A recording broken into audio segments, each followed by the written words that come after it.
कहे कबीरा एक। कबीर सतगुरु सवा न को सगा, सोधी समी न दाती। हरि जी सवा न को हितु, हरिजन समी न जाति।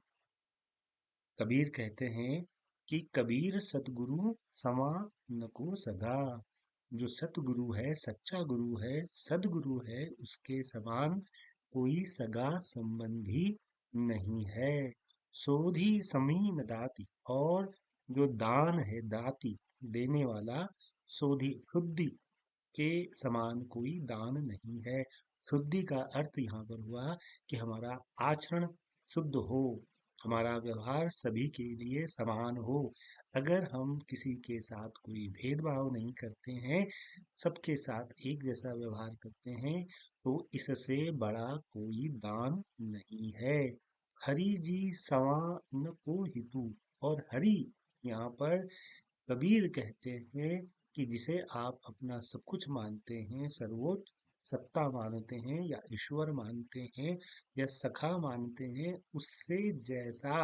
उसके जैसा कोई हितकारी नहीं है। आपका हित चाहने वाला वही है जिसे आप सबसे ज्यादा मान सम्मान देते हैं।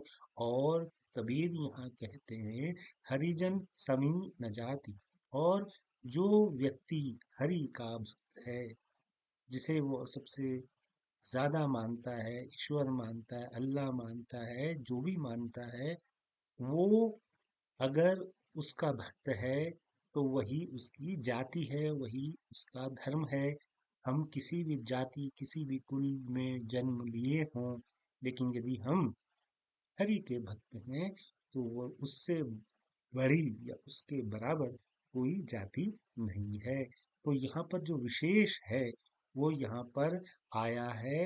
ये जो है सदगुरु के समान सगा संबंधी, यहाँ पर जो है स की बार बार आवृत्ति हो रही है, तो यहाँ पर अनुप्रास अलंकार है।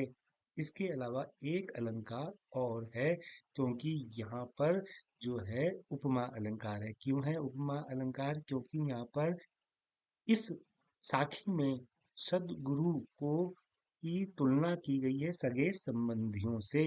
यानी जो सच्चा गुरु है, सतगुरु है, वही सबसे ज्यादा सगा है आपका सगे संबंधियों से। और इसके अलावा यहाँ पर आप खुद देखिए कितनी जो है उपमाएं कितने लोगों से दी गई है, कितने वस्तुओं से दी गई है। इसलिए यहाँ पर उपमा अलंकार भी है। जैसे एक तो आपका सदगुरु में आ गया, और यहाँ पर शुद्धि यानी पवित्र और मनुष्यता की तुलना दान से की गई है। और हरि यानी ईश्वर या सर्वोच्च शक्ति का को श्रेष्ठ माना गया है। तो ये उपमा अलंकार के उदाहरण हैं। तो बहुत ही महत्वपूर्ण साखी कबीर की आपके समक्ष हमने रखी है, और धीरे धीरे हम ऐसी ही साखियां, कबीर की वाणी, कबीर के दोहे लाते रहेंगे और आपके समक्ष प्रस्तुत करते रहेंगे। बहुत बहुत धन्यवाद, शुक्रिया।